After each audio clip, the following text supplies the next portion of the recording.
வணக்கம் தலைவா, அனைவருக்கும் இனிய வணக்கம். இன்னைக்கு நாம இந்த வீடியோவில் இதை பற்றி பார்க்க போகிறோம் அப்படின்னு பார்த்தீங்கன்னா, டிஆர்பி மற்றும் பள்ளி கல்வித்துறையில் வந்திருக்க முக்கியமான தகவல்களை பற்றி இந்த வீடியோவில் பார்க்கலாம். ஜாக்டோ ஜியோ உள்ளிட்ட அமைப்புகள் போராட்டத்தை தொடங்க ஆரம்பிச்சிட்டாங்க. இனி பள்ளி கல்வித்துறையில் ஒரு இடத்துல கூட ஆசிரியர் பணியிடங்கள் இல்லாமல் இருக்கும் அப்படின்ற சூழ்நிலை உருவாகாது என்ற அளவுக்கு ஆசிரியர்களை நிரப்ப அரசுக்கு கோரிக்கை வச்சிருக்காங்க. அந்த கோரிக்கைகளை அரசு தொடர்ந்து மறுப்பது ஏன், அதை பற்றி தான் இந்த வீடியோவில் பார்க்கலாம். டெட்டாசிரியர்களுடைய நியமனத்தில் ஏன் இவ்வளவு தாமதம், இதை பற்றியும் இந்த வீடியோவில் பார்க்க இருக்கோங்க. நியாயங்களையும் புரிந்த எங்களுக்காக எங்களுடன் நின்று போராடிய நீங்களே எங்கள் நியாயங்களை புரிந்து கொள்ள மறுப்பது துரதிர்ஷ்டவசம். ஸோ அப்படின்னு சொன்னதுனால இந்த 2.5 ஆண்டுகள் காத்திருப்புக்கு பின்னர் இனிமேலும் பொறுமையோடு காத்திருப்பது அர்த்தமற்றது. உணர்ந்த நிலையில் ஜாக்டோ ஜியோ போராட்ட அட்டவணையை வெளியிட்டாங்க.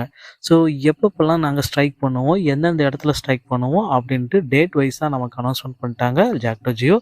22 மற்றும் 24 3 நாட்கள் மாநிலம் முழுவதும் கோரிக்கையை வலியுறுத்தி ஆசிரியர்கள் அரசு ஊழியர்கள் சந்திப்பு பிரச்சார இயக்கம் நடைபெறும்.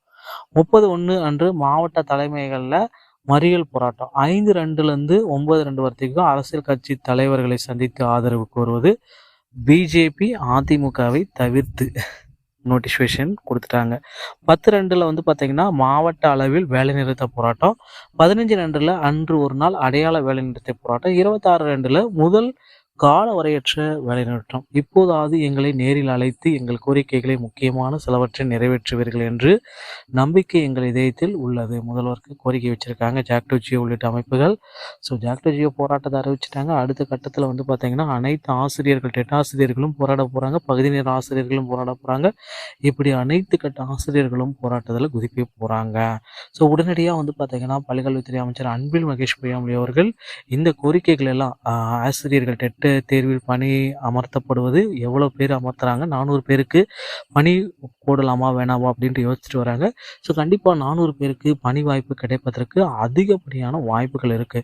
99.99% பேர் பார்த்தீங்கன்னா 400 பேருக்கு பணியாணை வழங்கப்பட்டுமாயின் அதை மேற்கோள் காட்டி மீதி இருக்கும் டெட்டாசிரியர்களுக்கும் பணி வழங்க உறுதி செய்யப்படும். ஸோ இதோடைய இறுதிக்கட்ட தீர்ப்பு வரும் திங்கட்கிழமை எதிர்பார்க்கலாங்க. டிஆர்பி மற்றும் பள்ளிக்கல்வித்துறை சொந்தமான செய்திகள் அனைத்தையும் உடனுக்குடன் பெற நம்ம சேனலோட இணைந்திருங்கள். அடுத்த வீடியோவில் சந்திக்கிறேன்.